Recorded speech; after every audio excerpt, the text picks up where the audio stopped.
एक गांव में एक किसान रहा करता था जिसका नाम रमेश था। वह अपनी पत्नी और 3 लड़कों के साथ रहता था। रमेश खेतों में दिन भर मेहनत करता था और उसके तीनों लड़के इधर उधर दिन भर घूमा करते थे। कैसे भी दिन भर काम करके रमेश अपनी पत्नी और तीनों बेटों का पेट पालता था। और उसके तीनों बेटे आलसी थे जो कोई काम धंधा नहीं करते थे। रमेश जब कभी कभार बीमार पड़ता तो उसके तीनों बेटे उसका काम में हाथ नहीं बटाते थे। वह इन सब बातों से बहुत दुखी रहने लग गया। एक दिन वह खेत में काम करते करते थक गया तो पेड़ के नीचे जाकर बैठ गया। अचानक उसके मन में एक विचार आया, मेरे बाद मेरी पत्नी और बच्चों का क्या होगा। मेरे बच्चे इतने लायक नहीं कि वह खुद से कमा कर खा सके और अपनी माँ का पेट भर सके। ये सोचकर उसकी पूरी रूह कांप गई। वो सोचा, इन्होंने तो कभी मेहनत भी नहीं की, ये तो कभी खेत भी नहीं गए।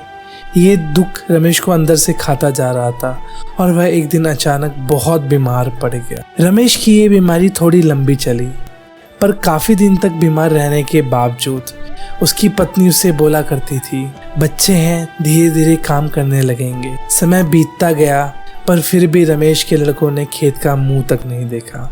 अब रमेश को लगने लगा था कि वह और ज़्यादा दिन जिंदा नहीं रहेगा।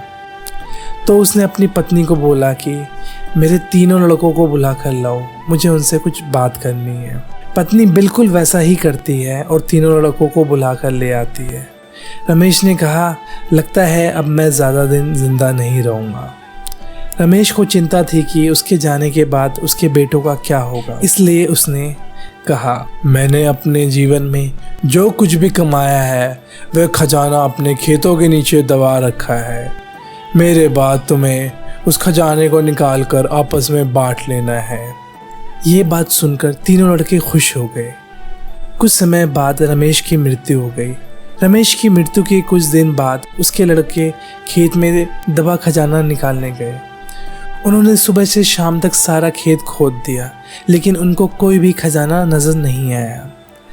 लड़के घर आकर अपनी माँ से बोले, माँ, पिताजी ने हमसे झूठ बोला था, उस खेत में कोई भी खजाना नहीं मिला। उसकी माँ ने बताया कि तुम्हारे पिता ने जीवन भर में यही घर और खेती कमाया है, लेकिन अब तुमने खेत खोद ही दिया है तो उसमें बीज भी बो दो। इसके बाद लड़कों ने बीज बोए और माँ के कहे अनुसार उसमें पानी देते गए।